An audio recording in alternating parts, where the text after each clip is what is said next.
Bonjour à tous. Y a-t-il une vie après les visiteurs? Eh bien, après le succès d'un Indien dans la ville, voici une nouvelle bombe qui devrait renouveler le comique français. Gazon maudit, qui sort aujourd'hui même, une promo marathon de Toulouse à Paris pour cette histoire d'amour à trois, avec Victoria Abril, Alain Chabat et la comédienne réalisatrice Josiane Balasco. Tu vois pas que je suis malheureux?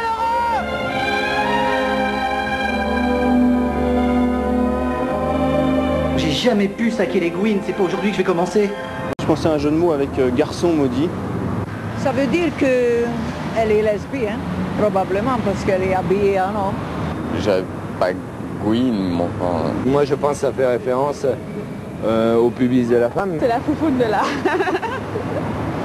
de la fille qui est le gazon, et maudit parce que les hommes ne peuvent pas y pénétrer, donc c'est maudit pour eux. Et donc c'est une expression des hommes.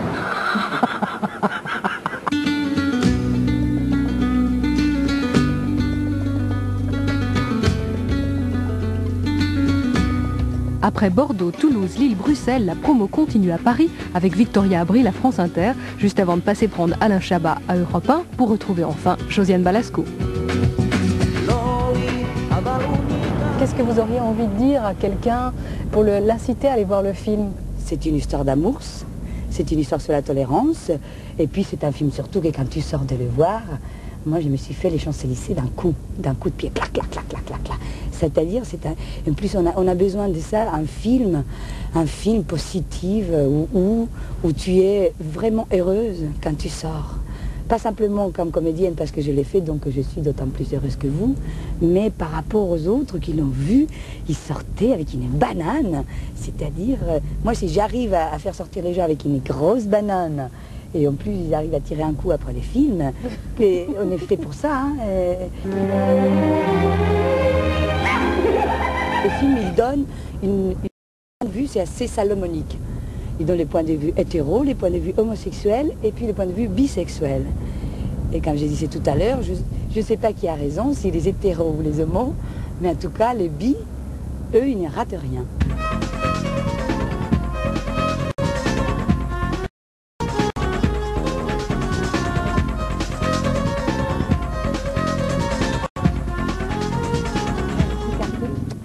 Tu veux un petit karting? Salut Alain. Tu t'es bien à la radio? Ouais, c'est bien. Et toi, T'es amusé? T'es bien amusé? Non. Je connais un type à qui il est arrivé une histoire hallucinante. Le type marié, heureux, couple exemplaire. Et ben ça se fait avec une autre gonzesse, tu crois ça? C'est un bon sujet pas vu, on ne connaît pas, qui n'a pas été comme ça, à ma connaissance. Et il y a une actrice et il y a un comédien incroyable. Ce type avec les lunettes, là, il est formidable. Il n'y a pas un souvenir que tu gardes? J'ai quand même un souvenir de la scène à poil, quand même un peu plus... un peu plus... un petit peu plus... Gêné, mais ça... Non, pas gêné, non, mais c'est quand même... à être gêné. Voilà, oui. Je me suis mis à poil. Spécial. Ouais. Ça, il m'a aidé. Et au bout de 10 une minutes qu'il s'est princesse. rendu compte que les techniciens n'ont rien à foutre et personne ne regarde, au bout de 10 minutes, il était comme dans une plage nudiste, en train de manger son sandwich avec des petites chaussettes, parce qu'il commençait à faire froid. On était avec des chaussettes. Quand tu casses là, tu vois, le glamour comme ça. Je veux dire, les gens ne sont pas obligés de savoir que j'ai des chaussettes quand je suis cadré comme ça. S'il te plaît, Loli, est-ce que tu pourrais demander à ton mari qu'il ait la gentillesse de passer un slip? Merci. Si on commence à s'arrêter à des détails aussi très vite. Petite nature. On a peur de la bête? Non, je trouve ça moche à regarder, c'est tout. Oui, mais je suis chez moi.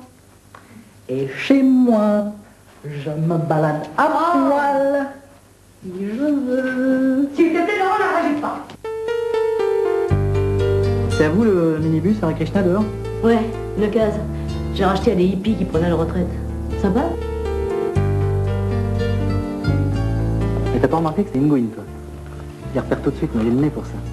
C'est un film où les femmes vont rigoler et vont parfois jubiler, j'espère. Mais c'est pas un film en disant les mecs, on va leur couper les couilles. Non, ça nous sert même trop ça. On dit jamais le contraire d'un film d'homme non plus. Vous avez fait un film d'homme? Vous avez fait un film d'homme? Vous avez fait un film de blanc? Non, c'est un peu un film de blanc, je trouve, votre truc. Oui, y a pas, on le dit, Spike Lee, c'est un film de noir, on dit pas blanc ou hétéro. Vous avez fait un film blanc hétéro un peu, non? Ça se dit pas, ça?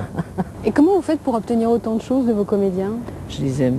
Allez, Il n'y a allez. que ça. C'est comme avec les bêtes. C'est comme avec les bêtes. Comme avec les bêtes. T'es la cravache et la caresse. Voilà. Voilà. C'est ça. Elle est douce avec les mains et fort avec les genoux. Je vous ai vu au resto. Je vous ai pris la main dans la culotte. Je vais te dire ce qui t'emmerde vraiment. C'est qu'elle, tu ne peux pas la sauter. Et puis chez nous, il n'y a pas d'éjaculatrice précoce. Qu'est-ce qui s'est passé avec Studio? Vous n'avez pas réussi à voir la couverture? C'est vrai que c'est dommage pour un film français. Bah, non, simplement, je crois que je leur avais demandé que s'ils aimaient bien le film, si vraiment ils aimaient le film, qu'ils le soutiennent et qu'ils nous donnent la couverture et que si on les faisait pas bander sur la couverture, j'allais pas leur faire une pipe à l'intérieur. Et vous avez l'impression que le cinéma français n'est pas assez soutenu, justement, en France même? Ouais, dévalorisé. Ouais, quand on voit les dévalorisé. couvertures, oui, c'est vrai. Je sais pas, parce qu'on a perdu l'habitude de traiter les... Peut-être nous, on n'est plus du tout dans le Star System, alors que les Américains, malgré tout, y sont. Et puis bon, ça a du bon aussi de pas être dans le Star System. Oui, mais en tout cas, c'est curieux que les journaux de cinéma spécialisés n'aient pas envie, justement, que les acteurs français les fassent pas bander à ce point. Bon, peut-être qu'il y a des histoires de marketing, peut-être que les Américains se vendent plus, mais si les Américains se vendent plus, je trouve ça dommage qu'un journal de cinéma puisse pas prendre le risque. J'ai jamais pu saquer les Gwyn, c'est pas aujourd'hui que je vais commencer. Pauvre couille. Là, tu vas vraiment avoir mon poing dans la gueule. Eh ben vas-y, je t'attends. Mais ça va pas du tout, plus autant. Marie-Jo, ça va? Tant que j'attendais, oh putain, ça fait du bien. Yes. Comment vous avez tourné la scène du coup de boule? Bah, c'était, pour moi, ce coup de boule, c'était assez facile. Pour Alain, le coup de poing, je l'ai recommencé 15 fois. Mais c'était une prise qu'on n'a pas montée, mais sinon, c'était assez facile. Non, vous savez... Non, c'est pas violent, c'est sûr, c'est pas qu'on la refasse. Alors, attends, non, c'est toi qui le fais. Mais non, c'est toi qui fais ça. Vas-y, vas-y. Quoi? Je sais pas comment ça passe, je sais pas comment ça passe, mais c'est approximativement avec un bruit, ça passe. Et moi, je dis c'est Je fais le bruit. Je fais le bruit. Oui, fais le bruit. Allez, On la refait. On la refait. Bruto. Je pourrais dire corruption, pot de vin, je dis bite, couille, clito, enfin tu vois, c'est des mots qui sont sains finalement par rapport à inondation. Inondation, c'est quand même dégueulasse, tu vois. Ouais. Inondation, expulsion, exclusion, SDF, ça c'est des mots porno. Voilà, on quitte maintenant l'univers de Gazon Maudit pour celui de Quiz Show, qui égratine le monde de la télévision. C'est le 4e film de Robert Redford en tant que réalisateur.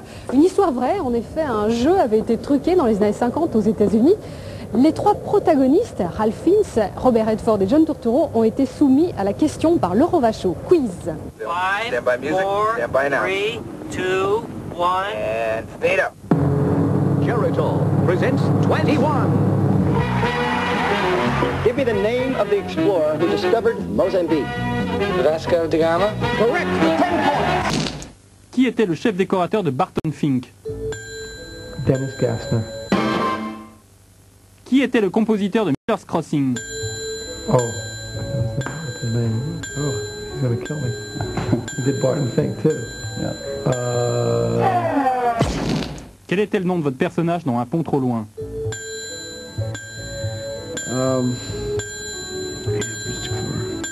The guy's a real guy too. Oh God. See, why didn't you ask me this question in the morning? Give me a clue. Give me the initials. JC. JC? Give me another clue. Give me another clue. Jew. Jew? Julius. Julius?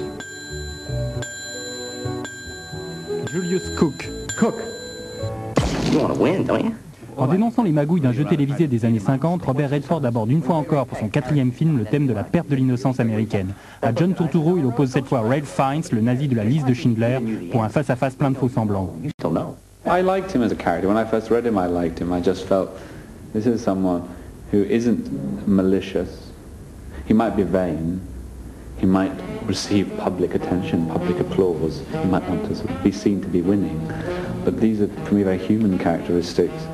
I feel they're quite tragic people, and it's always a wonderful catharsis when we see them able to find the courage within themselves to say, actually, no, I was wrong, I did this thing and it was a mistake. Le scandale des quiz shows a-t-il marqué la fin d'un âge d'or de la télévision américaine? Yes, I think it certainly was a golden age for television, but that golden age continued. I mean, it didn't stop with the scandal. It just sort of depressed the Golden Age a little bit, but it continued because the Golden Age was tied to not only new thoughts and new ideas, but also to profit. It didn't mark the loss of our innocence because it lost some of its innocence because it believed in television, and suddenly it had to face the fact that it made a mistake in believing it had been deceived, and we lost some of our faith, some of our belief at that moment, and that is certainly a loss of innocence. All right, Herb, I'll tell you when your time is up. They don't necessarily can sing because it can be duped in later on. It's not so much cutting. It's kind of like a drug. And in the long run, I think, well, where does that really kind of lead to? Because your attention span is kind of sapped. Chez vous, vous regardez la télé? No. No. No. I'd have to say no. En dehors de Quiz Show, Robert Redford a plus d'une actualité en ce moment, parce que vous le savez, il n'est pas seulement réalisateur et comédien, il préside aussi aux destinées du festival de Sundance dans l'Utah, qui s'impose depuis 10 ans comme le rendez-vous privilégié du cinéma indépendant américain.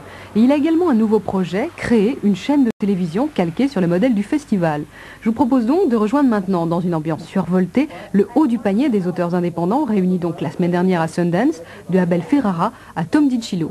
Reportage sur place de notre correspondant Christophe Joly.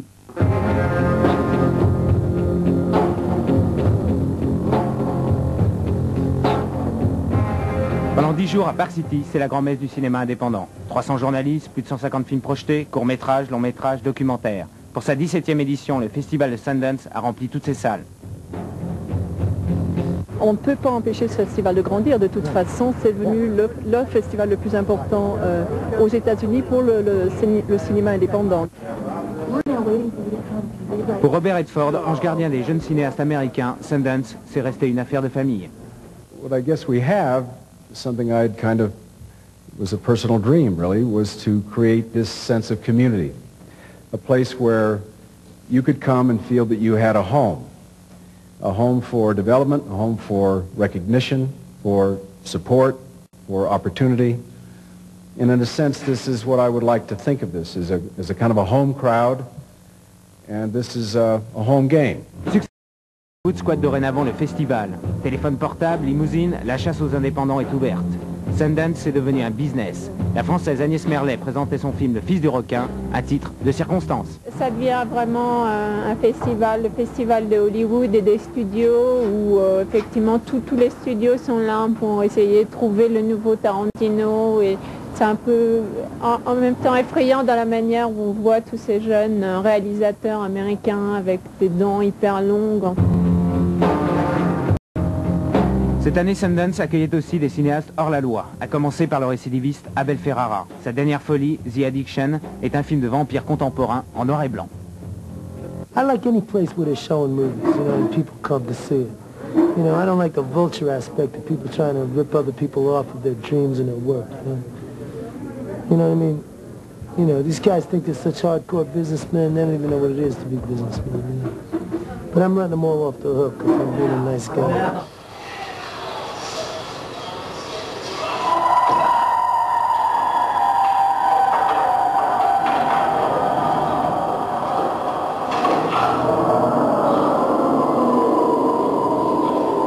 What is it to have somebody suck your blood? You know? What is it for me to take everything that's life in you out of you for my own sustenance? You know, that's what the movie's about. And that's a story, and that's in folklore of every, you know, every culture in the world. The concept of a vampire. À Sundance, le cinéma est en liberté et le public aussi. Les metteurs en scène descendent dans les salles pour défendre leurs films. Ross Kagan-Mark, réalisateur d'Hommage, un huis clos pervers, en a fait l'expérience. For a young man with 2 children to take a life because he was being nagged.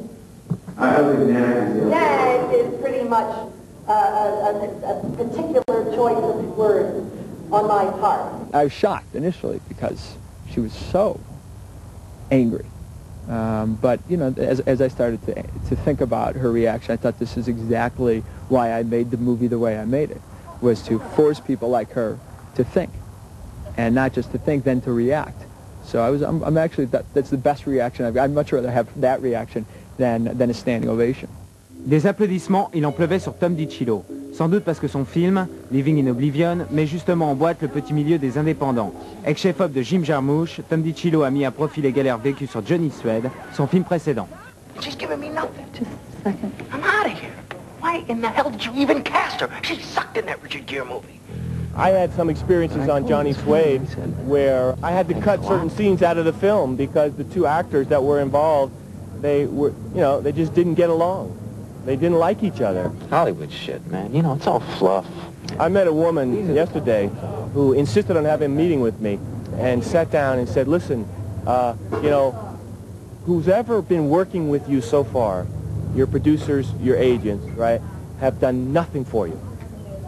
If you had been working with me, I would guarantee you would have had a studio deal by now. I was so angry that I said, fuck it. You know what? I said to her right to her face, I said, listen, lady, you know what? You wouldn't even be here talking to me at this table right now if this was 2 years ago, after Johnny Suede. The only reason you're here is of what I actually accomplished on my own. So don't give me any of that shit. They're everywhere, man. I'm telling you that this business fosters the most malicious people. La tentation est forte, surtout quand Hollywood met le paquet. Après Shallow Grave, un polar très macabre, Danny Boyle, déjà surnommé le Tarantino anglais, croule sous les offres. I've been offered a Sharon Stone film and things like that, and a Nick Nolte film and things like that, and they offer you huge sums of money. They'll offer a first-time director who's on his second, after making your first feature, they'll offer you $1 million to direct a film for them. You're looking for me? But I'm much more interested in making another film with the people that we made Shallow Grave with, and trying to bring it back here. Filmmakers, my thanks goes to you and the energy and the commitment and the conviction. All of it put together create the atmosphere that we like to be a part of.